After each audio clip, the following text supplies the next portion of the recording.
اور میں آپ کو بتاؤں بڑے بڑے موحدین موجود ہیں غیر مسلموں میں بھی، اور بعض اوقات تو ان کی خدا کے ساتھ ایسی کمٹمنٹ ہے وہ مسلمانوں میں نظر نہیں آتی۔ ایک بندہ کرسچن تھا، نام اس کا ذہن سے اتر گیا، یورپ میں، اس نے اپنے بارے میں یعنی اس کی بایوگرافی اس نے خود بھی لکھی، بڑی زبردست بات اس نے لکھی، میں نے اس کی وہ پڑھی ہے، یقین کریں بندے کے آنسو نہیں رکتے، ہے کرسچن۔ وہ کہتا ہے کہ میری عمر 70+ ہو چکی ہے اور مجھے ڈاکٹروں نے بلڈ کینسر ڈائگنوز کر دیا اور میں اس دن سے خوش ہوں۔ کہتا ہے میں نے یہ بھی دیکھا ہے میرے ساتھ کتنے میرے لوگ ایک ایک کر کے فوت ہو گئے، اور میرے دوستوں کو جب کبھی کوئی بیماری کا پتہ چلتا تھا کہ تمہاری زندگی کے اتنے دن رہ گئے ہیں تو وہ لگتا تھا اس اتنے دنوں سے پہلے ہی مر جائے گا غم سے، کیونکہ اس نے دنیا کی زندگی کو سب کچھ سمجھا ہوا تھا۔ کہتا ہے جس دن سے مجھے پتہ چلا ہے نا تو میں تو بےتاب ہوں مرنے کے لیے۔ کہتا ہے اس لیے کہ میری عمر اس وقت 5 سال تھی۔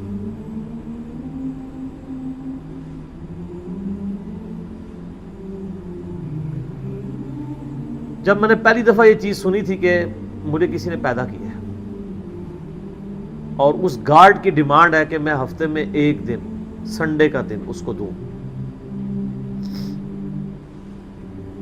اور کہتا ہے آج میری عمر 70 سال ہو چکی ہے، میری زندگی میں کوئی ایک سنڈے بھی ایسا نہیں آیا میں نے دنیا جان کی اپنی روٹینیں چھوڑ کے سنڈے کے دن میں نے پورا دن گاڈ کو دیا اللہ کے لیے، میں نے کبھی اس پہ کمپرومائز نہیں کیا، بڑے سے بڑے معاملات بھی نہیں۔ تو کہتا ہے مجھے امید ہے کہ جس گاڈ کے لیے میں نے اتنی کمٹمنٹ کے ساتھ زندگی گزاری ہے اور میں نے اس کے اوپر کسی کو کمپرومائز نہیں کیا، وہ مجھے رسوا نہیں کرے گا۔ تو کیا ہمارے مسلمان بھی یہ دعویٰ کر سکتے ہیں؟ کتنے مسلمان جو کہ جی ہم نے جب سے سنا ہے کہ 5 وقت کی نمازیں ضروری ہیں، میری زندگی کبھی نماز نہیں کوئی چھوٹی۔ ایسے لوگ جو خدا کے ساتھ کمٹمنٹ رکھنے والے لوگ ہیں، ان کو گیون سرکمسٹانسز میں جتنا اللہ کا تعارف ہوا، نبی علیہ السلام کا پیغام بھی پہنچا تو ٹیمپرڈ فارم میں، وہ اللہ تعالیٰ اس کا معاملہ کرے گا، اور اللہ تعالیٰ کے اوپر کسی کی دھونس نہیں ہے، یہ ذہن میں رکھیے گا۔ بخاری اور مسلم دونوں میں حدیث ہے،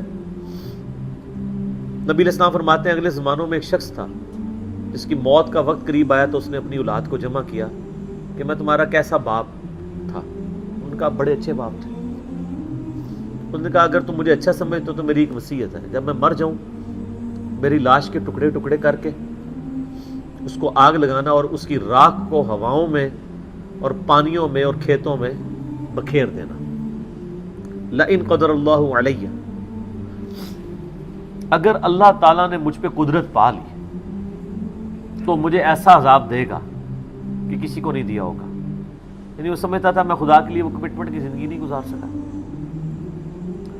یہ حدیث بخاری مسلم دونوں میں ہے، مشکات میں دوسری جلد میں اللہ کی رحمت کے بیان میں آپ کو ملے گی۔ نبی علیہ السلام فرماتے ہیں جب وہ فوت ہو گیا اس کے پچھلوں نے یہی کچھ کیا، تو اللہ تعالیٰ نے ہواؤں کو پانیوں کو حکم دیا کہ اس کی راکھ سمیٹو، راکھ سمیٹی گئی، اللہ نے اسے زندہ کر لیا۔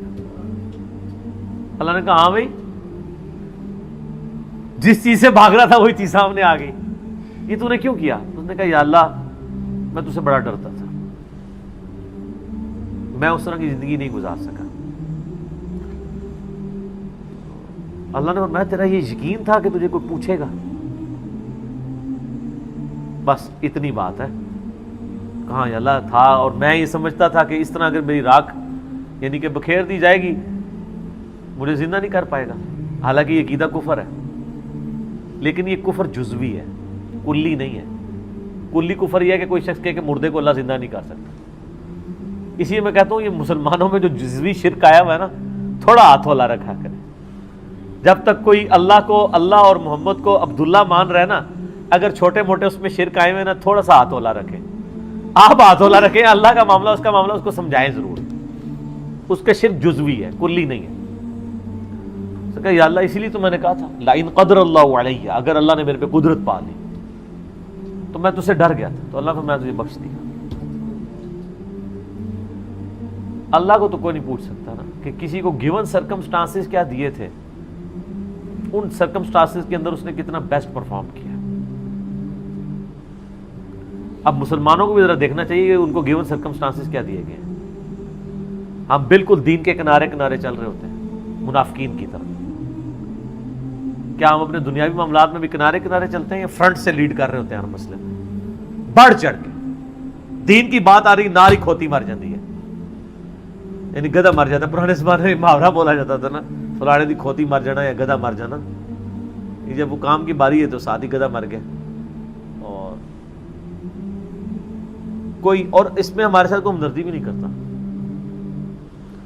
میں اکثر کہتا ہوں کہ آپ دن کے وقت اپنے موٹر بائک کی ہیڈ لائن آن کر کے نا 1 کلومیٹر بھی سفر نہیں کر سکتے، آپ کو راستے میں کئی بندے ایسے ایسے اشارہ کریں گے، لیکن آپ ایک مسجد میں 50 سال تک بغیر سنت کے طریقے کے نماز پڑھتے رہے، کوئی بھی آپ کو ایسے ایسے نہیں کرے گا، کیونکہ وہ آپ کے شر سے ڈرے گا۔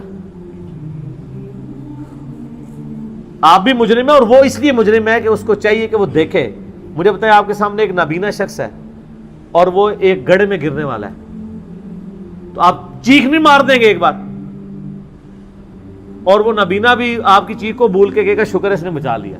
لیکن دین کے معاملے میں آپ کسی کو پیار سے، محبت سے، کسی طریقے سے بھی سمجھانے کی کوشش کرے تو وہ آگے سے آپ کو دشمن سمجھتا ہے، لیکن دنیاوی منفعت میں نہیں سمجھتا، کہتا ہے مہربانی سر، بڑی مہربانی۔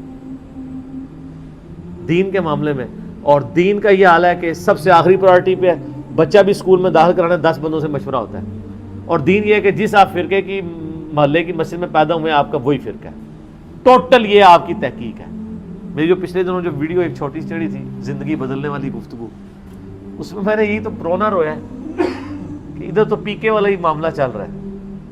تحقیق کا مطلب یہ سمجھتے ہیں کہ اچھا اب میں نے تحقیق یہ کرنی ہے کہ چونکہ میرے محلے کی مسجد بریلویوں کی ہے تو بریلوی کون ہوتا ہے جس کو یہ کام کرنے چاہیے۔ وہ اس طرف نہیں جائے گا کہ میں اسلام کو دیکھوں، وہ بریلوی دیوبندی اہل حدیث شیعہ کی طرف جائے گا۔ یہ آپ نے دیکھا کتنا فرق ہے؟ کوئی بندہ کہ جی میں تحقیق کر کے مسلمان ہوا ہوں۔ جتنے بریلوی دیوبندی اہل حدیث بیٹھے ہوئے ہیں وہ اس لیے کہ ان کے باپ دادا تھے یا انہیں محلے کو وہ مسجد لگتی تھی۔ تو سر میرا ایک معصومانہ سا سوال ہے کہ اگر آپ کے محلے میں قادیانی کی مسجد عبادت گاہ لگتی ہوتی یا آپ کے ابا جی قادیانی ہوتے تو آپ ماشاءاللہ بہت تحقیق کر کے مسلمان ہو جاتے، قادیانی ہوتے۔ اور دوسری طرف حال یہ ہے کہ جاہل سے جاہل آدمی بھی میرا جیسا کپڑا خریدنے جائے نا، کپڑے کو ایسے کر کے ضرور دیکھتا ہے، لیکن دین کے کسی عمل کو ایسے کر کے نہیں کوئی دیکھتا کہ یار نماز، یعنی ہر ایک کو نہیں پتا کہ کوئی اس طرح نماز پڑھے کو میں چیک ہی کر لوں یا نماز کس طریقے پہ، اور کوئی اتنا لمبا کام بھی نہیں ہے۔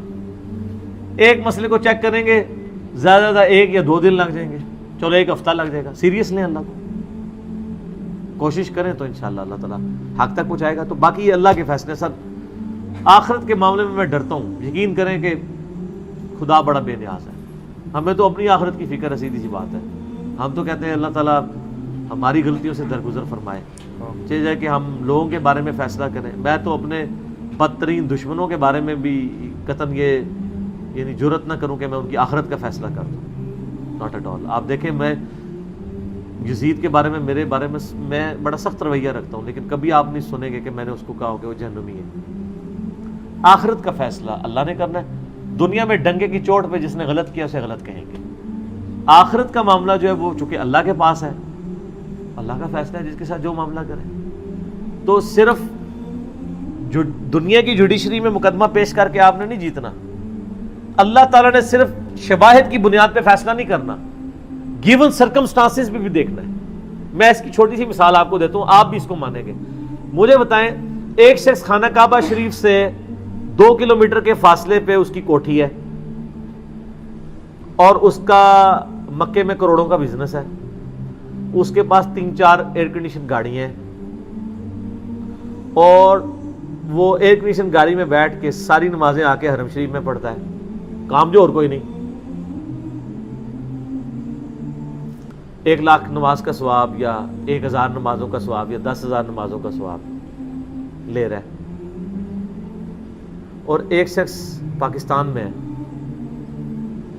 اور اس کا حال یہ ہے کہ وہ جون جولائی کی تپتی دوپہر میں روڈ کے اوپر لک ڈالنے کی اس کی ذمہ داری ہے، اور اسی سے جو تھوڑی سی مزدوری اسے ملنی ہے اس نے جا کے بال بچوں کا رزق خریدنا ہے۔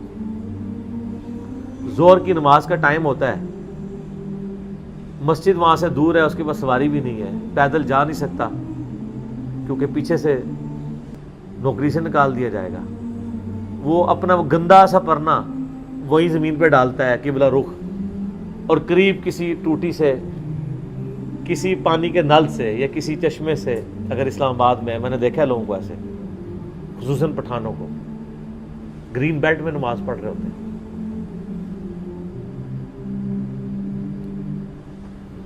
اور وہاں پہ بغیر جماعت کی وہ قبلہ رخ کھڑے ہو کے نماز پڑھ لیتا ہے.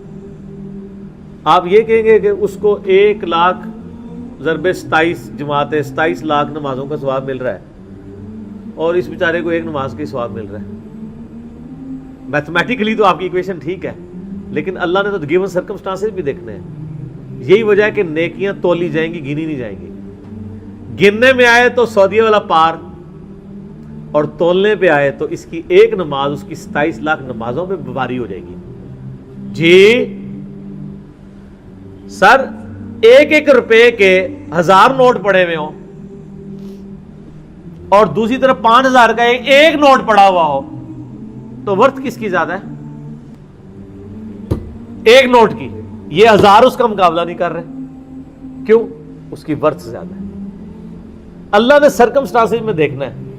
ایک ملٹی نیشنل میں جاب کرنے والا بندہ ایئر کنڈیشن کمرے سے اٹھ کے اٹیچ باتھ روم میں وضو کر کے بالکل قریبی ایک ایئر کنڈیشن مسجد میں جا کے نماز جماعت سے نہ پڑھے اور اپنے دفتر میں مصلی ڈال کے 2 منٹ میں فارغ ہو جائے، اس کی جماعت معاف ہو جائے گی؟ اس کی تو معاف ہو سکتی ہے جو روڈ کے کنارے یہ کر رہے ہیں، کیونکہ اس بیچارے کے گیون سرکمسٹانسز ہی ہیں. تو اس لیے سر آخرت کے فیصلے نہ کیا کریں، ڈر جائیں. جتنا آپ کو اللہ کا خوف ہوگا نا، آپ آخرت کے بارے میں ڈریں گے. حقیقت بات ہے. اور پازیٹیو رہیں. میری وائف کا میرے ساتھ جھگڑا ہی رہتا ہے. میں بہت نیگیٹو چیزیں بھی لوگوں کی آبزرو کر کے نا، جب مجھے بالکل نظر آ رہا ہوتا ہے شواہد کی بنیاد کے اوپر بھی، میں درگزر کر دیتا ہوں. تو وہ آج بھی مجھے صبح کہہ رہی تھی کہ ایسے کیوں ہوتا ہے. میں نے کہا غصہ مجھے تم سے زیادہ آتا ہے، میری طبیعت زیادہ تیز ہے. کیا اتنی تیز تو نہیں ہوگی جتنی وائف کی ہے، وہ زیادہ ہی تیز ہے، لیکن میری طبیعت بھی بہت تیز ہے. لیکن میں جب یہ سوچتا ہوں کہ یار اس کو جو اللہ نے حالات و واقعات دیے تھے، اگر مجھے دیے ہوتے شاید میں اس سے بھی برا آدمی ہوتا. تو ہو سکتا ہے یار اس کو حالات ہی ایسے ملے ہوں. ساس بھی کبھی بہو تھی.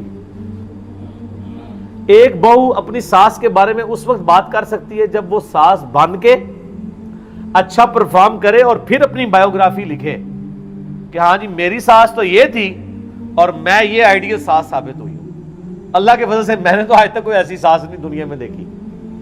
وہ جب بہو ہوتی ہے نا، وہ اسی وقت ہی وہ آئیڈیل ساس کی کوالٹیز بتا رہی ہوتی ہے. جب اس پہ وہ حالات و واقعات آتے ہیں تو وہ اس سے بھی ورس پرفارم کر رہی ہو.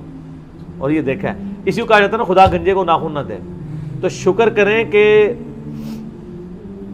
آپ گنجے اور آپ کو ناخن نہیں ملے ہوئے. اگر آپ کو ناخن ملے ہوتے تو آپ زیادہ اپنا نقصان کر لیتے. اس لیے پازیٹیو رکھیں، پازیٹیو ایٹیچیوڈ رکھیں. اس کا فائدہ یہ ہوگا کہ آپ کڑ کڑ کے مریں گے نہیں، آپ اچھی زندگی گزاریں گے اور آپ کے بارے میں کسی کے بارے میں آپ کے دل میں میل نہیں آئے.